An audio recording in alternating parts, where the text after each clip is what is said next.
우화에 나오는 이 얘기입니다만은 하루살이가 매미를 만나가지고 즐겁게 수다를 떨면서 시간을 보내는데 어느덧 그러다 보니까 해가 뉘어 지는 것입니다. 그때 메뚜기가 매미가 말합니다. 야, 하루살이야, 우리 내일 또 만나서 놀자. 그랬더니 하루살이가 대답합니다. 내일? 그게 뭔데? 하루살이에게는 내일이라는 단어가 아예 입력이 안 되어 있죠. 왜냐하면 그는 오늘만이 존재하기 때문입니다. 이 땅에 영원한 것은 없다라는 것을 교훈하고 있는 하나의 우화이다 라고 볼 수 있습니다. 사람이 내일 일을 계획하고 멀리 보면서 인생을 설계하지만은 그 내일이 반드시 온다는 보장은 누구에게도 없다고 하는 것입니다. 물론 우리는 2021년에 대해서 청사진을 설계하고 그때는 또 어떤 일이 일어날 것인가에 대해서 나름대로 계획돼 서고 그리고 대비도 해야 합니다. 그러나 그 내년이라는 것이 모든 사람에게 똑같이 주어지는 것은 아니다라고 하는 것이지요. 그래서 예수 그리스도의 사도로 부르심을 받아서 30여 년을 헌신했던 사도 바울은 로마 교회에 보낸 편지를 통해서 너희가 그 날을 준비해야 된다 라고 지금 오늘 본문을 통해서 말씀하고 있는 것을 보여주고 있다고 하는 것입니다. 성경이 말하는 그 날은 구약이 말하는 의미와 신약이 말하는 의미는 다릅니다. 구약에서 말하는 그 날은 바로 예수 그리스도께서 메시아로 오시는 날을 말하는 것이요. 가깝게는 이스라엘의 멸망을 말하기도 하고 이스라엘의 분열을 말하기도 합니다만은 그러나 선지자들이 모두 예언했던 것은 뭐냐면 바로 그날의 약속을 따라서 처녀의 아들로 메시아가 오실 것입니다 라는 것입니다. 그러면 신약시대에 우리는 오늘 교회시대에 우리는 바로 그날이 무슨 날이겠습니까? 바로 약속을 따라서 다시 오시마 약속하신 예수 그리스도의 재림의 날이라고 볼 수 있다라고 하는 것입니다. 그렇기 때문에 우리는 바로 예수께서 다시 오시는 날, 재림의 날을 기다리는 우리들은 과연 무엇을 준비하고 예수님을 맞이할 준비를 해야 되겠느냐 그 말이죠. 손님을 초청한 사람은 정성을 다해서 갖가지 음식들을 준비합니다. 있는 솜씨 없는 솜씨 다 동원해 가지고 만든다는 거죠. 실력이 전 안 되면 주문이라도 해야 됩니다. 우리 예전에 우리 청년 시절의 자매 하나가 중학교 교사를 하다가 자기는 전혀 적성이 안 맞아서 그만두고 이제 빌딩을 관리하는 그런 일을 했는데 우리 자매님을 보면 얼굴이 되게 이쁜데 요리 솜씨는 전혀 빵이에요. 빵. 라면도 제대로 못 끓입니다. 워낙에 뭐 천안에서 두 번째로 부자 딸이었대요. 그죠? 그래서 엄청 부자여가지고 방배동에도 큰 빌딩이 2개나 있는 그런 분인데 그래서 이분이 이제 청년들을 한번 집들이 한다고 초대를 했는데 가서 보니까 중화요집을 다 털어온 거예요. 그냥 전부 배달을 해가지고 해놓고는 그냥 보니까 딱 보니까 이거 그냥 배달시킨 거예요. 물어봤더니 알면서 뭘 물어보냐고 맛있게 먹으라고 자기가 여러 집 먹어봤는데 이 집 장아리가 제일 맛있어서 주문을 했다고 그렇게 이제 이실직고 하더라고요. 우리가 어떤 일을 할 때는 이와 같이 나름대로 준비를 해야 된다라고 하는 것입니다. 그러므로 우리에게는 바로 그날이 반드시 올 것입니다. 그날은 바로 예수님의 다시 오시는 날이기도 하지만은 그날은 저와 여러분에게는 개인적인 종말의 날이기도 합니다. 예수님께서 이 땅에 다시 오시기 전에 우리는 먼저 내가 예수님께로 갈 사람들도 분명히 있기 때문이라는 거죠. 이와 같은 개인적인 종말을 앞두고 있는 우리들이 과연 하나님 앞에 섰을 때에 우리는 무엇을 가지고 가야 되겠는가라는 것입니다. 그래서 그날을 준비하셨나요? 오늘 우리 말씀을 통해서 과연 우리는 무엇을 준비해야 할까? 이 시간 말씀을 통해서 확인하고 그리고 그것을 준비하기에 남은 생명을 다하는 남은 인생을 보내는 그런 우리들이 되어야 할 것입니다. 하나님 앞에 서야 할 날을 기다리는 사람은 과연 무엇을 준비해야 할까요? 첫째로는 보면 7절로 8절 보면 바로 주를 향한 충성을 준비해야 된다라고 하는 것입니다. 오늘 7절 8절의 말씀이 나오지요. 우리 중에 누구든지 자기를 위하여 사는 자도 없고 자기를 위하여 죽는 자도 없도다. 우리가 살아도 주를 위하여 살고 죽어도 주를 위하여 죽나니 이는 우리가 주의 것이로다 라고 말씀하죠. 저는 이 말씀을 읽으면서 가슴이 뭉클해졌습니다. 왜냐하면 짧은 순간이지만은 사도 바울의 그와 같은 심정이 읽어졌거든요. 바울이 지금 로마 교인들에게 옥중에서 이 편지를 쓰면서 우리가 살아도 죽어도 우리는 주의 것이다. 이미 자신은 하나님께 헌신되어진 하나님께 바쳐진 사람이라는 것이잖아요. 그러므로 바울의 그와 같은 심정을 우리가 조금이라도 동의한다면 우리는 이와 같은 말씀을 들을 때마다 심령이 좀 뜨거워져야 되겠다라는 것입니다. 마치 엠마오로 가는 두 제자들이 예수님을 만나 말씀을 나누다가 우리 심령이 뜨겁지 않더냐 그런 경험이 우리에게도 있어야 되겠다라고 하는 것입니다. 그것이 바로 레마의 말씀입니다. 그런 말씀들이 있을 때 우리는 그 말씀을 붙들고 그 말씀을 내가 은혜로 여기고 살아가게 된다고 하는 것입니다. 본문이 말하는 뭐 자기를 위하여 살고 자기를 위하여 죽는다. 이 말은 무슨 말입니까? 전적으로 자기 자신을 위하여 살아가는 사람을 얘기하고 있다라고 하는 것입니다. 우리는 그날을 바라보는 마음으로 믿음의 사람들은 하나님께서 맡겨주신 그 직분 또는 사명에 오직 충성을 준비해야 되겠다라고 하는 것입니다. 그래서 충성이란 말이 피스토스라는 말인데 이 피스토스라는 충성이라는 단어는 믿음이라는 피스티스에서 어원을 찾아볼 수 있습니다. 그러니까 믿음이라는 단어에서 뭐가 나오는 거예요? 충성이 나오는 거예요. 그런데 많은 사람들은 믿음 없는 충성을 하잖아요. 그렇죠? 이것은 한마디로 말하면 맹목적인 충성이 된다라고 하는 것입니다. 그러다 보니까 이런 믿음이 없이 충성하는 사람들에게는 과잉 충성을 우리가 찾아보기가 쉽다라고 하는 거죠. 왜냐하면 그 충성의 목적이 누구를 위한 것이기 때문입니까? 전적으로 자기 자신을 위한 것이기 때문에 그렇다고 하는 거죠. 내가 이걸 잘하니까 내가 이제 출세해야지, 승진해야지 이런 마음이 앞서다 보니까 과잉 충성이 비롯된다라고 하는 거죠. 죄라는 단어를 말할 때는 그 중에 하나가 바로 넘어가다라는 말이 있습니다. 활을 쏘는 군수가 관역을 향해 활을 쏘잖아요. 그죠? 근데 보면 너무 세게 쏴가지고 관역을 그냥 넘어가 버리는 거예요. 이게 죄라는 거죠.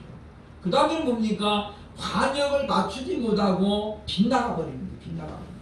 그래서 정확하게 맞춰야 되는데 10점 밖에를 맡았다는가 뭐 1점 밖에 맡았다는가 이게 바로 뭐 빗나가는 거고 세 번째는 뭐냐 너무 살살 쏴가지고 가다가 못 미치는 거예요. 그러니까 화살이 반역을 딱 맞춰야 되는데 너무 자기를 살다 보니까 그러다 보니까 화살이 어떻게 해요? 가다가 떨어지는 거예요. 이것도 죄라는 거죠. 그러니까 성경이 말하는 죄라는 개념은 이와 같이 세 가지로 나눌 수 있는데 그 중에 많은 사람들이 범하기 쉬운 게 뭐냐? 바로 과잉 충성입니다. 오버하는 거죠. 오버하는 거. 넘어가 버리는 것입니다. 그러다 보니까 이 과잉 충성 때문에 많은 부작용이 발생할 수 있다라는 걸 우리가 요즘에도 발견하게 된다는 것입니다. 그러므로 사랑하는 여러분이요, 우리는 하나님이 내게 무엇을 맡겼는가 곰곰이 생각을 해보고, 정말 내가 이제 하나님 앞에 가야 할 날, 그리고 예수님이 내게 지금 오실 날이 임박한 이때에 내가 과연 무엇을 준비할까? 우리가 정말 충성을 다하는 그런 삶을 우리가 준비한다면 우리는 언제든지 하나님 앞에 섰을 때라도 부끄럽지 않은 삶이 될 수 있다라고 하는 것입니다. 성경에 보면 왕 앞에 갔을 때에 고개를 숙이고 유구무원이거늘, 그런 그 사람이 나오잖아요. 그렇죠? 어떤 사람입니까? 열매 없는 사람이죠. 충성하지 못했던 사람, 자기 자신만을 위해서 창고를 넓게 늘리고 우리가 더 많이 쌓고 내 영혼아 오늘 밤 우리가 마시고 즐기자, 이런 사람들은 하나님 앞에 섰을 때에 고개를 들지 못하고 유구무원이 됩니다.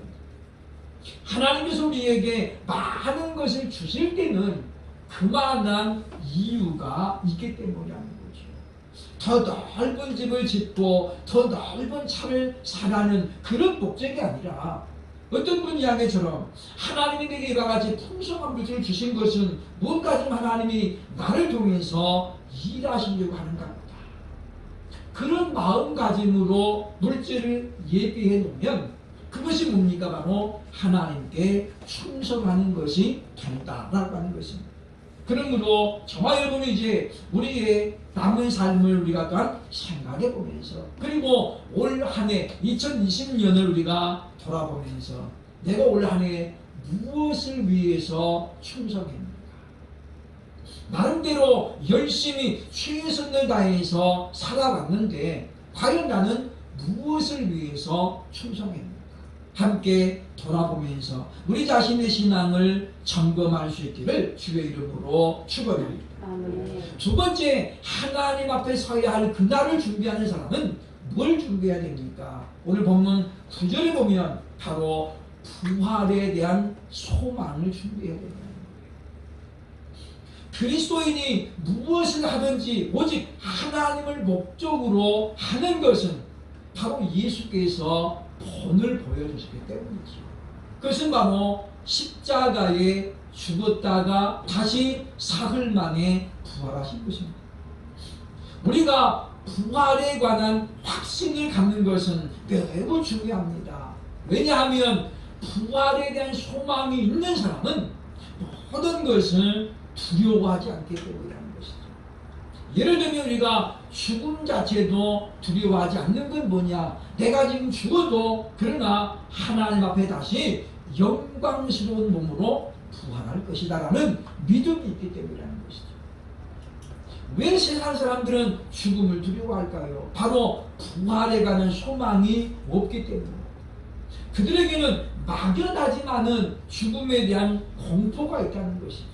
말로는 천국이 어디 있어, 지옥이 어디 있냐 그렇게 말하지만은 자신의 남은 시간이 얼마 안 남을수록 사람들은 연약해지고 두려워진다는 것입니다. 그러나 그리스도인은 왜 부활 같은 것들을 떨쳐내야 되느냐면 바로 우리에게는 부활에 대한 소망이 있고 예수님께서 잠자는 자들의 첫 열매로 바로 부활을 증명해 주셨기 때문이라고 하는 것입니다. 우리는 올 한 해를 돌아보면서 이 코로나 위기 때문에 얼마나 많은 사람들이 위축되었는가를 다시 한번 생각할 수 있게 된다고 하는 것입니다. 믿음이라고 하는 것은 무엇입니까? 하나님의 말씀을 믿는 거잖아요. 약속의 말씀을 믿고 그리고 약속으로 주어진 말씀을 믿는 이것이 바로 우리가 가지고 있는 믿음입니다. 주님께서 말씀합니다. 나를 믿는 자는 죽어도 살겠다 말씀하잖아요. 우리가 그 말에 아멘 한다면 우리는 내 육체적인 이 땅의 생명이 끝나더라도 다시 우리가 예수 그리스도 오시는 날에 영광으로 부활할 것이라는 그런 확신을 가져야 된다고 하는 것입니다. 어제 12월 12일자 코로나19 세계적인 상황을 제가 좀 도표로 봤습니다. 어제 12시를 기점으로 해가지고 통계를 보면 전 세계적으로 약 6,960만 명의 확진자가 발생했습니다. 어마어마한 숫자고요. 이들 가운데 사망자가 158만 2천 명입니다. 퍼센트로 따지면 정확하게 2.1%의 치사율이죠. 우리나라는 어제까지 통계를 보면 우리나라는 41,746명이 확진됐고 그 중에 사망자가 578명. 그래서 치사율이 1.3%입니다. 그러니까 확진이 돼도 사망할 수 있는 확률은 1.3%. 100명에 걸리면 1명 죽습니다. 그래도 불구하고 너무나도 많은 믿음의 사람들이 여기에 대해서 너무 두려워하는 거예요. 제가 아는 어떤 분은 예배당을 얻어놓고 예배를 안 드려요. 월세만 내고 있어요. 내가 물어봤습니다. 아니 그러면 좀 있다가 얻지 뭐 하려고 벌써 얻었느냐. 그랬더니 건물이 언제 나올지 모르니까 지금 나왔을 때 얻었다는 거예요. 그러면 자기 식구들끼리라도 가서 애들을 드려야 되잖아요. 애들 둘하고 자기 식구 4명이니까 그러면 4명이라도 가서 드리면 되는데 그 동네에 확진자가 매번 많이 나오는데 그래서 못 간대요. 그래서 제가 참 대단한 믿음이다 그러고 말하는데 뭐 우리가 어떤 누군가의 믿음을 우리가 판단하거나 평가하자는 나는 절대 아닙니다. 물론 우리가 자기 건강은 잘 돌봐야 되죠. 왜냐? 하나님이 주신 선물이잖아요. 그렇죠? 우리가 그러니까 막 너무 막 살면 안 되죠. 내 몸이 망가지는데도 맨날 야근하고 막 쉬는 날도 없이 출근해가지고 막 그야말로 나는 이 땅에 회사를 왜 태어났습니까? 이런 사람들이 있는데 이게 잘못된 거죠. 우리가 회사가 내 삶을 책임져주지 않습니다. 그렇게 청춘을 바쳐도 나이 먹으면 나가 명퇴시키고 조퇴시켜야 되죠. 그럼 그때 가가지고 내가 20대 30대 젊음을 바쳤는데 그건 누구나 다 그래요. 나만 그런 게 아니잖아요. 그러니까 우리가 너무 우리 그냥 일에 매여가지고 그럴 필요가 전혀 없다고 하는 것입니다. 어떤 사람은 노는데 정신이 팔려가지고 일주일에 6번을 술 먹고 다니고 새벽인지 밤인지 그런 사람도 있다는 거잖아요. 이것도 역시 잘못된 것이다라고 하는 거죠. 우리는 건강한 정신, 건강한 생각을 가지고 우리가 운동도 적당히 하면서 하나님이 주신 이 몸을 우리가 잘 돌봐야 된다는 거죠. 그러나 너무 지나쳐가지고 이 우리 몸뚱아리가 무상되면 안 된답니다. 너무 벌벌벌 해가지고 이거 뭐 다치면 어떡하니? 뭐 아프면 어떡하냐? 그래가지고 우리가 몸을 지나치게 살이면 그 역시 하나님을 기쁘시게 하지 못한다는 것입니다. 인명은 제천이다라는 말이 있잖아요. 생명은 하나님께 있습니다. 그러므로 우리가 부활에 대한 소망을 왜 가져야 되느냐? 오늘날 같은 위기의 순간에 우리를 지탱하게 해주는 게 뭐냐? 바로 부활에 대한 소망이기 때문입니다. 그러므로 우리는 오늘 본문의 말씀을 기억하면서 우리가 정말 내가 무엇을 가지고 내가 이 세상을 돌파해 나갈 것입니까? 돌파할 것입니다. 우리가 정면 돌파해야 됩니다. 지금은 피해 가지고는 답이 없습니다. 도망 다녀 가지고는 못 이기는 세상입니다. 맞서서 싸워야 되죠, 그렇죠? 그러니까 뭡니까? 쥐도 막다른 골목에 가면 어떻게 해요? 고양이에 맞설 때잖아요, 그렇죠? 예전에 어떤 영상에 보니까 강아지가 호랑이가 나타났는데 막 덤비니까 호랑이가 놀래가지고 도망가는 거예요. 너무 놀래가지고 가다가 잠깐 생각하니까 아 이게 아닌데 호랑이가 되게 정신이 드는 거예요, 그죠? 딱 돌아서니까 이제 아 이게 강아지가 이제 무서운 거 생겼어요, 그죠? 처음에는 못 모르고 막 말말말 왜 하루 강아지 더 무서운지 모르니까. 그런데 얘가 지금 분명히 지금 못 이기는데 나를 덤비니까 호랑이가 순식간에 당황한 거죠. 아 이 뭐지? 그랬다가 정신 차리는 거예요. 그래서 호랑이가 이제 딱 돌아서면 강아지가 도망가면 사는 거고 끝까지 봤으면 어떻게 해요? 한 입에 도망가 잡사는 거죠. 우리는 우리 세상을 살아가면서 그와 같은 미물들도 막다른 골목에 가면 뭐예요? 사생결단한다는 거죠. 해보자. 네가 얘기나 내가 해보자. 근데 우리는 이런 어떤 우리가 결단하는 마음을 가지고 돌파하기 위해서는 우리에게 부활에 대한 소망이 필수적으로 필요하다고 하는 것입니다.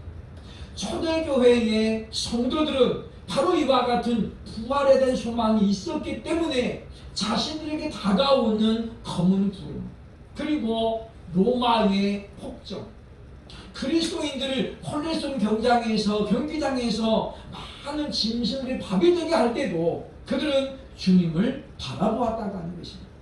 왜냐하면 그들에게는 바로 코람데오의 정신이 있었기 때문이죠. 하나님 앞에서 내가 과연 하나님 앞에서 어떤 모습으로 설 것인가.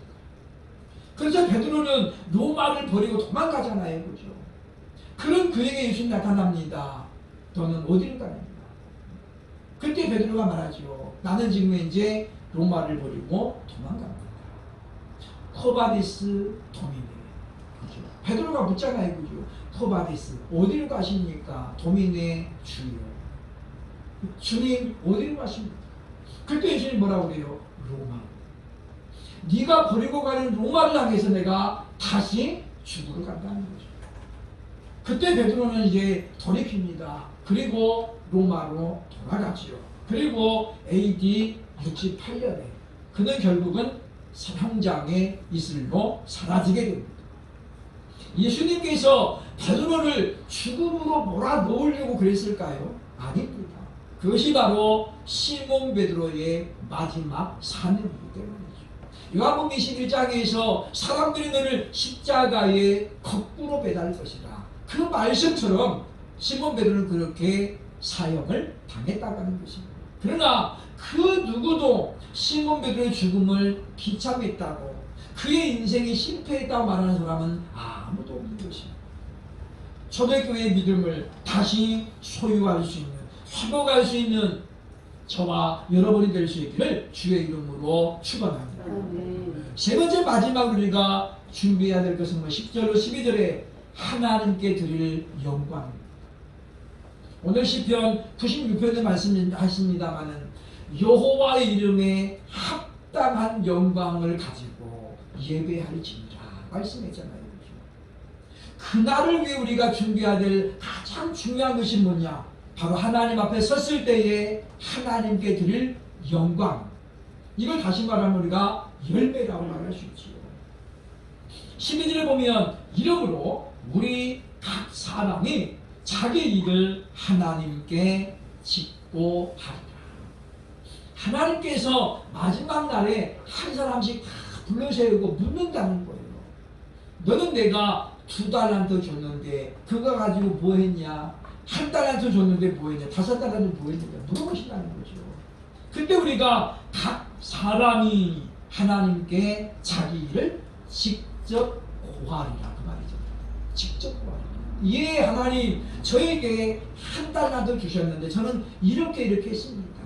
그때 이제 자기 일을 짓고 할 것이라는 거지요. 그날에는 하나님 앞에 어떠한 핑계나 변명도 통하지 않을 것입니다.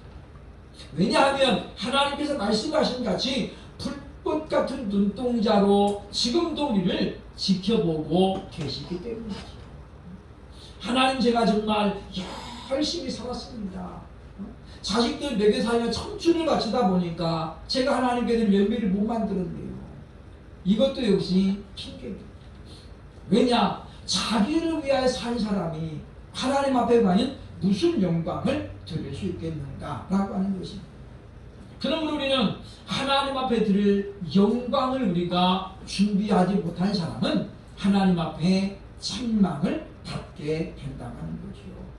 하나님 앞에는 생명책이 있고 그리고 행위록이 있습니다. 우리가 이 땅을 살면서 얼마나 열심히 살았는지 어떤 일에 내가 전심전력했는지 우리는 잊어버려도 하나님 앞에 있는 책에는 다 기록되어 있습니다. 그래서 우리가 바빴습니다, 시간이 없었습니다 라고 말하는 것이 왜 핑계고 변명이냐? 그것은 누구를 위해서, 무엇을 위해서 바빴는지가 다 기록되었기 때문이라는 거죠. 많은 사람들이 헛된 것을 위해서 열심히 삽니다. 물론 전혀 헛된 것은 아니죠.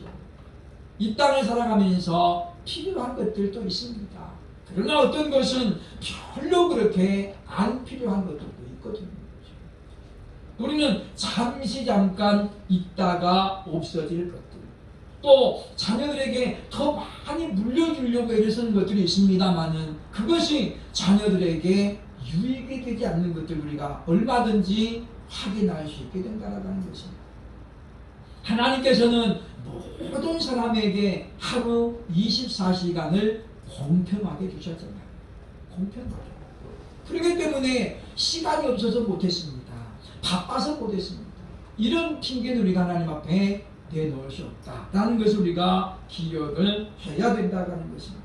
그러므로 사랑 여러분이요, 우리가 하나님께 영광을 준비한다는 건 누구 때문이냐? 하나님을 위한 것이 아닙니다. 우리가 열매를 맺는 것은 전적으로 누구를 위한 거냐면 자기 자신을 위한 거예요. 왜냐하면 하나님께서 그 영광을 지금 받으신 다음에 우리에게 뭘 주시는 거예요? 칭찬을 주시고 상을 주시죠. 내가 너에게 영원히 신을지 않는 생명의 멸관을 줍니다. 내가 너에게 큰 멸관을 줍니다. 이 멸관을 주는 기준이 뭐예요? 바로 우리가 맺는 열매, 영광이라는 거예요. 그래서 우리가 하나님 앞에 영광을 가지고 나갈 때에 하나님은 그 영광된 열매를 보고 너는 10골 다스리는 권세를 가져라. 내가 너에게 의의 멸관을 씌워주라. 하나님 우리에게 같이 상을 주신다는 거죠. 계시록 22장 12절에 말씀하고 있는 것처럼 볼지어다 내가 다시 오리니 내가 줄 상이 내게 있어 각 사람에게 일한 대로 갚아주리라 하신 말씀을 우리가 기억을 해야 되겠다는 것입니다. 마지막 날에 하나님 앞에서 사람들은 각자 자기 일을 하나님 앞에 짓고 할 날이 온다고 하는 것입니다. 마치 야곱이 형 에서를 피해서 도망갔잖아요. 근데 영원히 도망갈 수 없는 거예요. 왜냐? 사람은 나이가 먹으면 귀소 본능이 있대요. 귀소 본능. 그래서 외국에 나가 살던 사람 나이가 먹으면 들어오고 싶어 해요. 그래도 내가 고향에 가야지. 그래서 이제 저도 객지 생활을 오래 하다 보니까 고향을 생각할 때가 더 있거든요. 그래서 일부의 사람들은 나이 먹으면 이제 시골 가서 살아야 되겠다. 그런 사람들이 가끔씩 있습니다. 마찬가지입니다. 야곱이 결국은 돌아올 수밖에 없습니다. 그리고 누구 앞에 섭니까? 형 에서 앞에 섭니다. 기세등등했던 내가 이제 형이야 그랬던 야곱은 20년 만에 형 에서를 만나서 뭐라고 말합니까? 주의 종이 여기 있나이다. 뭐라고 하는 거예요? 형은 내 주고 나는 형의 종입니다. 완전히 싹 엎드리죠. 그게 뭐예요? 인간의 본성이라고. 아무리 에서를 피하고 싶죠. 피하고 싶잖아요. 왜? 두렵거든요. 그죠? 400명의 병사를 거느리고 지금 야곱 예서가 지금 와 있다는 거예요. 너희는 보기만 해봐라. 내가 20년 동안 칼 갈았다. 그 얼마나 두렵냐. 그래도 야곱은 에서 앞에 서야 됩니다. 그래야 뭐가 되는 거예요? 그래야 해지가 됩니다. 결자 해지가 되는 거예요. 하나님 앞에 무릎 꿇었던 야곱은 하나님께서 에서의 마음을 녹여주시고 그야말로 20년 동안의 앙금이 단 한순간에 풀어지는 거죠. 그러므로 우리들에게도 바로 그날이 반드시 오고야 말 것입니다. 그때 우리가 하나님 앞에 섰을 때 정말 유구무원이언을 이런 사람이 될 것인지 아니면 하나님께 영광된 열매를 내놓으면서 주님 저에게 2달란트를 주셨는데 보소서 5달란트 있습니다. 이렇게 영광을 드림으로 말미암아 과연 잘했다 충성된 주 네가 작은 일에 충성하였으니 네 주인의 영광에 참여할지어다. 이런 칭찬을 받을지. 전적으로 선택은 바로 저와 여러분의 몫입니다. 그러므로 우리가 참으로 무엇을 준비할 것인가 다시 한번 생각하면서 또다시 우리에게 주어질 2021년을 설계하고 그리고 남은 시간들을 잘 정리하는 복된 신명들 될 수 있기를 주의 이름으로 축원합니다. 기도하겠습니다.